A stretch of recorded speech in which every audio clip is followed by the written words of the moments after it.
Two papers land on the same kitchen table, the same quiet morning. One says work is everywhere. The other says the money you earn buys a little less every week you shop. The best morning in years for anyone hunting work, and one of the worst for anyone trying to fill a cart. And one desk somewhere in the capital is legally required to answer for both at once. Not asked, required.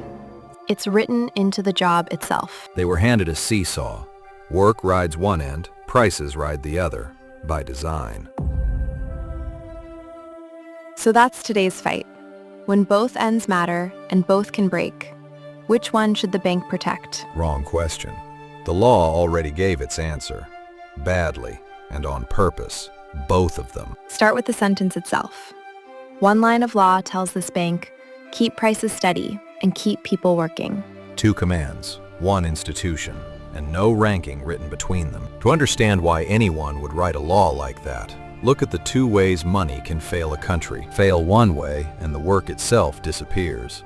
Long lines, willing hands, nothing left to build. Fail the other way, and the paycheck survives, but prices eat it. You earn on Friday and lose by Sunday. The people who wrote this law had watched both happen. Different decades, same country, real damage. So they refused to pick a favorite disaster. That's the real origin. Not a grand theory, a scar from each direction, still tender when they wrote it. Wait, so the double command isn't confusion. It's memory? Two dangers, one law, and a refusal to rank them? Correct. And that refusal was given a shape, one plank.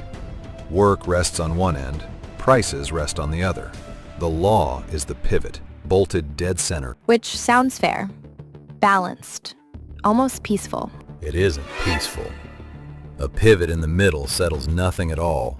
It guarantees the plank can always move. So every push on one end travels straight through the wood and lifts the other. They can never be separated again. Now you've read the sentence correctly. Two promises, permanently connected. Here's where she and I stop agreeing. On the direction the strength travels. My case. Nobody signs a 2-year contract in fog. A shop that can't guess next spring's costs hires no one this fall. Hold prices steady and owners can see far enough to plan. Planning is where paychecks come from. Stability first, work follows. Her end doesn't lift mine. Mine lifts hers. Now mine. Walk into any shop and ask the owner what keeps the lights on. Not forecasts, not speeches, paying customers. A paycheck isn't only income. It's someone else's revenue. Wages walk in as customers and walk out as sales. Let work collapse and demand goes with it. Empty tills, then empty schedules. Prices don't calm in a dead room. They cave with it. Careful, you're one step from prescribing permanent stimulus. And you're one step from admiring stability so much, you forget who it was ever for. Same plank, opposite arrows. He says steady prices carry the workers. I say working people carry the prices. Both of us can point at history and find proof.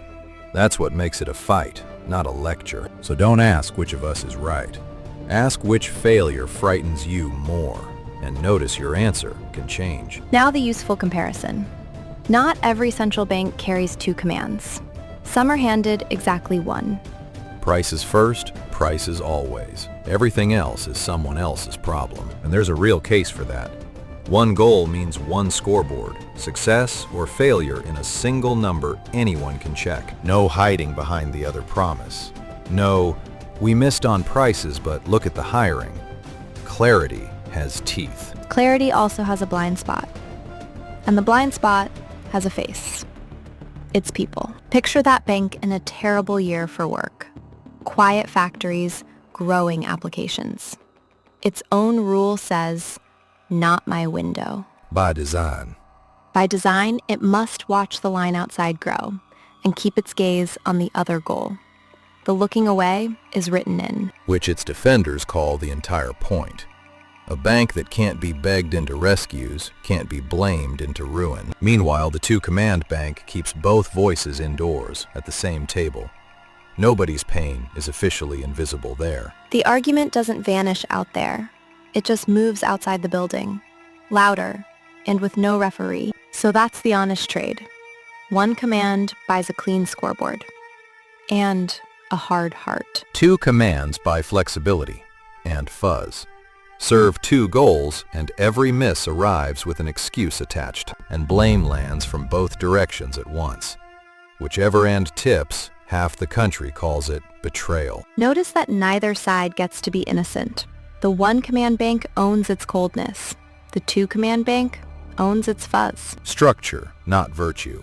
Neither design makes the bankers wiser. It just decides which mistake is easier to make. And which pain is easier to ignore. We're not naming countries because the point isn't a map. Both designs exist.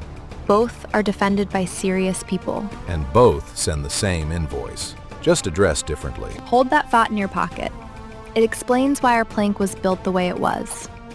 And what it costs. So how do you actually ride a 2-command plank? Not by standing still in the middle.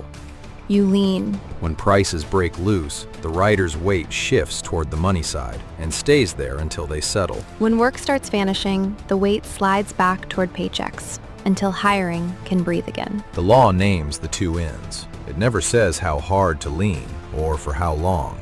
That part is judgment. And every lean has a cost on the far end. Shift toward money, and somewhere a schedule gets cut.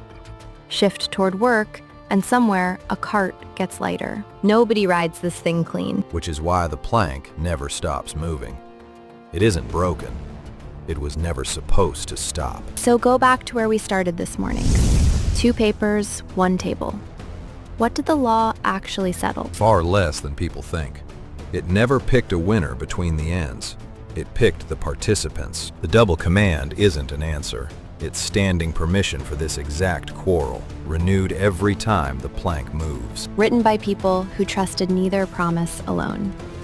They didn't end the argument. They gave it a home. So when you hear the 2 of us go at it, that's not the system breaking.